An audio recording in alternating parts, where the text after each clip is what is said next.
Guys, I'm sorry to confirm, I'm back to standing up, holding my mic. All my haters, I'm sorry, okay? But it's gonna happen. Originally, the title of this video was gonna be ranking all the Kung Fu Panda villains. Let's be honest with each other. Let's not lie to each other. Tai Lung's number 1, Shen's number 2. That is almost irrefutable. If someone comes and they say, the Chameleon's better than stop. Get out of town. So then really it comes down to who's better between Kai and the Chameleon. I think they both have different things, so I'm going to go through a few different stats. Let's kind of go through their motive. Let's go through some other things, some characteristics about them, their best scenes. Okay, let's go through that. As far as the motive goes, I don't really remember that much about them, and I just walked out of the theater for Kung Fu Panda 4. Kung Fu Panda 4, the Chameleon, man, I really want to learn Kung Fu. But I'm a lizard, and the racist against lizards, I guess, Kung Fu is. So Chameleon says, okay, I guess I'm just gonna do this. Kai, I think, has a little more of an edge now that I'm thinking about it. Kai had this connection to Oogway, if I'm not mistaken. Again, my mind's a little foggy. None of these motives are amazing. So yeah, I'm giving that one to Kai. Yeah, and the bummer part about the Chameleon's motive is that, you know, it could have been explored better. I like the whole idea that this character isn't accepted in the Kung Fu world from the outside looking in. Very similar to Po in the first film, right? But I don't think they explored that nearly enough. So yeah, Kai has the better motive. If we're talking about the actual character themselves, Kai has that gangster villain theme.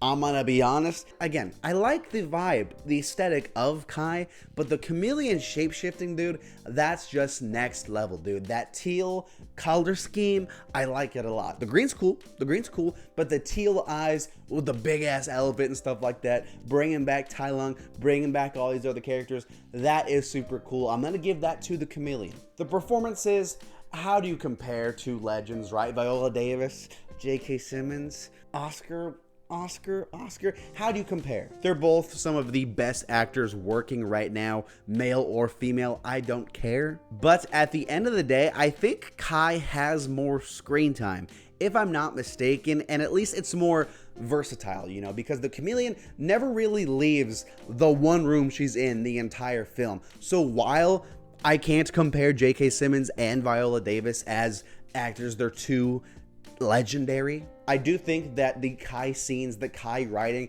allows J.K. Simmons to give more of a memorable performance because we get different scenes with him. Scenes that stick out to me. We have the scenes at the end, of course. We have him in the beginning fighting Oogway. And then we have that fight that I actually really like. I think it's underrated, of him fighting Shifu and the Furious 3 or 4 or however many of them are still there. That's a memorable scene. The Chameleon, like I said, she doesn't leave the room for the whole entire film. She's kind of just kicking it, you know, and then she brings people back. The ending fight is sick, don't get me wrong, it's really cool. Before that though, it's just okay. Her intro scene is fine, but it is the weakest compared to, you can't compare it to Tai Lung. That's like one of the best villain entrances of all time in all of cinema. Shen has a good one, Kai has a good one. She does have the weakest entrance. But let's talk about the fights, all right? Kai has some great fights. He has some awesome fights. Chameleon really has one fight at the end, and it is an awesome fight. I think if we're just comparing final fights,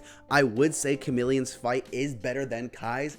But if we're including all the other fights, if we're including Kai against Oogway, if we're including Kai against Shifu and the Furious 2 or 3, I don't know. It's just too many for me. Too many ones to count. Where, like I said, Chameleon doesn't really have that much. So I will say that, and I think that at the end of the day, just more and more evidence is hitting me right now that I think Kai is the better villain, making the Chameleon the worst of the franchise. But I will still say Chameleon is by no means a bad villain, and it's not even like it's like this really far race, like Kai's all the way up here and then the Chameleon's all the way down here. I don't think that's the case at all. The Chameleon still has a motive, which probably is her weakest part, right? But the performance is still good, the final fight is still good, and the feeling, the atmosphere, the aesthetic around the character is really cool. It is memorable, and it does contribute to this film, and I really like that. So there you go, the final rankings of the Kung Fu Panda villains: Tai Lung, duh; Shen, duh; Kai, Chameleon, in my opinion. Thanks for watching, though. I make a new video every single day. I just made, if you didn't come from that video, Kung Fu Panda tier list, every single character. Check it out right there or right there, somewhere around here. I don't know. Talk to you later. Good night.